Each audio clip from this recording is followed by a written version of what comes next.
Happy independence day to everyone. 73rd independence day है, but कुछ issues ऐसे हैं, कुछ मुद्दे ऐसे हैं जिन पे बात करनी बहुत ज़्यादा ज़रूरी है। ये इश्यूज और ये चर्चे का विषय नहीं है यहाँ।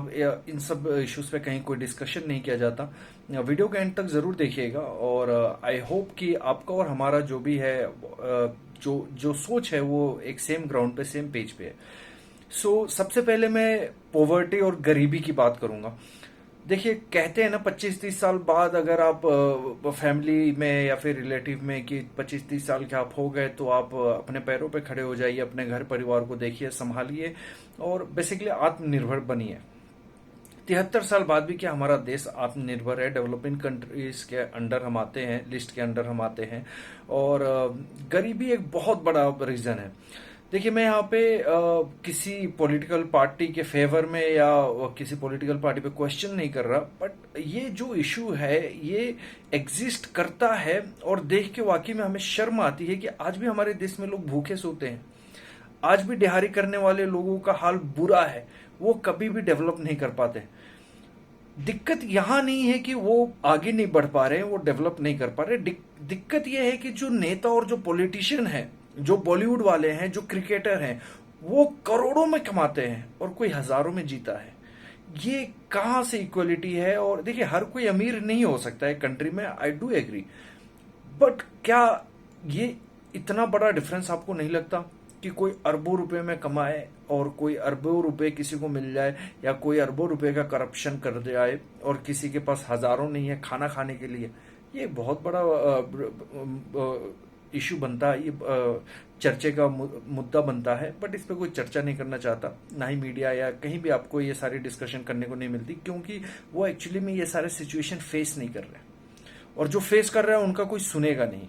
जो फेस कर रहा है वो आगे बोले तो उनको कोई सुनेगा नहीं और उनको कोई समझेगा नहीं। पॉवर्टी के अलावा बेरोजगारी भी एक बहुत बड़ा इशू है, क्योंकि पढ़े लिखे लोग तो हैं, यूथ तो है इंडिया में सबसे ज्यादा, बट बेरोजगार है। अब क्या स्किल्ड नहीं है, कैपेबल नहीं है? स्किल्ड नहीं है तो क्यों नहीं है? आप देखिए, डॉक्टर्स की कमी है देश में, जज की कमी है, कितने सारे केसेस पेंडिंग पड़े हैं और इतने सारे लोग बेरोजगार हैं। टीचर की कमी है हर स्टेट में अगर आप देखिए, बट लोग बेरोजगार है। तो क्या गवर्नमेंट अपॉर्चुनिटी क्रिएट नहीं कर पा रही है, या बंदे में इशू है, या जो पब्लिक है उसमें इशू है, या वो क्वालिफाइड नहीं है? तो कहीं तो आपको पैरेलली लेके चलना पड़ेगा। आप कुछ ऐसा करो कि ईज करो, थोड़ा ईज ऑफ डूइंग बिजनेस की बात करते हैं ना, तो ईज ऑफ गेटिंग जॉब की भी बात करो। आप करो कुछ ऐसा ताकि लोग रोजगार हो। भाई, लाखों का तो सैलरी कोई देता भी नहीं है ना ही कोई मांगता है। बेसिक नीड के लिए मांगते हैं, बेसिक नीड के लिए लोग नौकरी करते हैं। बट वहीं पे आप क्रिकेटरों को 1-1 करोड़ रुपए एक एक मैच के उन्हें मिल जाते हैं, इतने अमीर हो जाते हैं 2-4 मैच खेलते ही, वो पूरी जिंदगी आसानी से काट सकते हैं। ऐसा क्या करते हैं? देखिए, 50-50, 60-60 करोड़ की मूवी फ्लॉप हो जाती है। अब बिजनेस की भी बात करो, एमएसएमई के थ्रू ना जाने कितने एप्लीकेशन जाते हैं, और आप रेशियो देखिए कितनों को आप लोन पास करते हैं। रेशियो में एक बहुत बड़ा डिफरेंस है। अब ईज ऑफ डूइंग बिजनेस में भी आप लाइसेंस के लिए चक्कर पे चक्कर काटते रह जाते हो, आपके डॉक्यूमेंट्स ही पूरे नहीं हो पाते।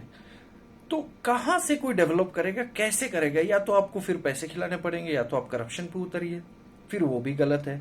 तो कैसे होगा? बर्थ सर्टिफिकेट बनाने के लिए आपको चक्करें काटने पड़ जाती हैं। कोई भी आप डॉक्यूमेंट्स उठाइए। किसान भाइयों की बात कर लीजिए, ना जाने कितने सारी योजनाएं हैं, बट उस योजना का लाभ उठाने के लिए किसान को ना जाने कितने सारे कैफे और कंप्यूटर और लैपटॉप वाले और बायोमेट्रिक के पास चक्कर काटने पड़ जाते हैं, बट फिर भी बंदे का कुछ नहीं हो पाता। और कुछ अगर फंड आते भी हैं, कोई बाढ़ में मर गया या कहीं पे कोई आपदा आ गई, कुछ फंड भी आए, तो उसमें भी चोरी हो जाती है। फिर उसमें भी बीच वाले लोग पूरा खा पी के पचा जाते हैं, और वो मस्त अपना ऐश से उनका दिन कट रहा है। और जो नीचे किसान है या फिर जो भी निचले स्तर के लोग हैं, वो वैसी की वैसी ही जिंदगी जी रहे हैं। उनके दादाजी जिए, वो जी रहे हैं, उनके बेटा जिएगा, और आगे ऐसे ही चलते रहेगा। एजुकेशन सिस्टम पे भी बहुत बड़ा क्वेश्चन है। देखिए, बहुत सारे ऐसे इश्यूज हैं, बहुत सारे ऐसे मुद्दे हैं जिन आज भी कई लोगों के घर में आज तक इलेक्ट्रिसिटी नहीं पहुंची और कई लोगों तक पहुंचाई जा रही है। ये आपको नहीं लगता कि शर्मिंदगी वाली बात है? 73 ईयर्स हो गए आजादी के। जब आजाद हुआ था तो कितने सारे ऐसे कंट्रीज हमारे साथ आजाद हुए थे, हमारे बाद आजाद हुए थे, और उस टाइम और अभी का अगर कंपेयर करें तो हमारा जीडीपी फिर भी उनसे बेटर था। बट आज वो कहाँ पे स्टैंड कर रहे हैं, आज हम कहाँ पे स्टैंड कर रहे हैं, आप देख लीजिए। चाइना एक बहुत बड़ा एग्जाम्पल है, आप कंपेयर करिए। देखिए बहुत कुछ तो गवर्नमेंट को करनी पड़ेगी, सिटीजन कितना भी जागरूक हो जाए कुछ फर्क नहीं पड़ता।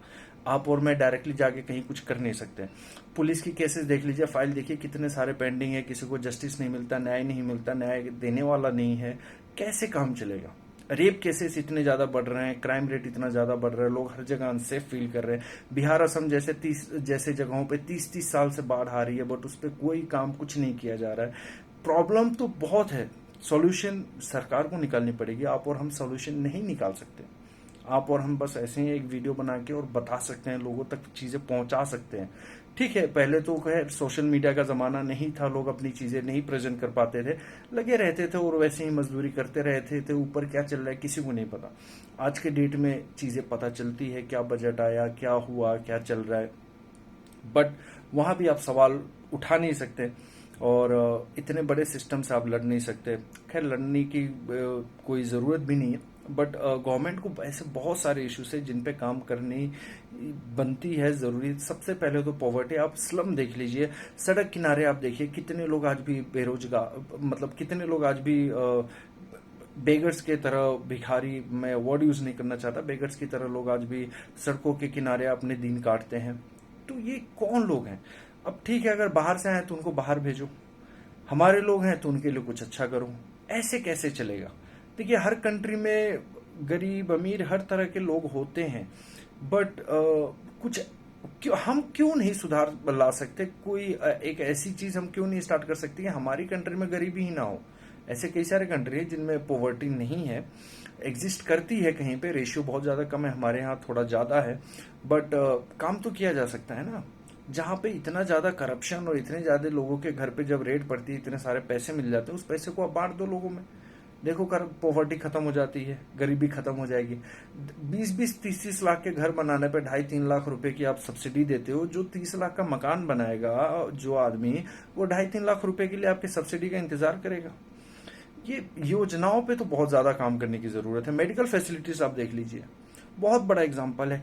किस क्षेत्र में हम अच्छे हैं मुझे समझ में नहीं आ रहा, हम किस क्षेत्र में अच्छे हैं, हम किस चीज पे प्राउड फील करें।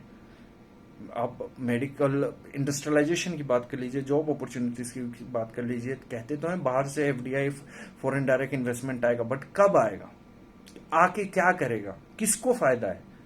ये सारे प्रैक्टिकल योजनाएं और प्रैक्टिकल बातें नहीं होती ना, दिक्कत ये है। बेनिफिट उन्हीं को मिलता है जो ऑलरेडी बेनिफिट में जिंदगी काट रहे हैं अपने। चलिए ज्यादा तो कुछ नहीं बोलना, कुछ चीजें थी जो मैंने सोचा कि सेलिब्रेट करने से पहले ये सारी चीजें हमें ध्यान में रखनी चाहिए।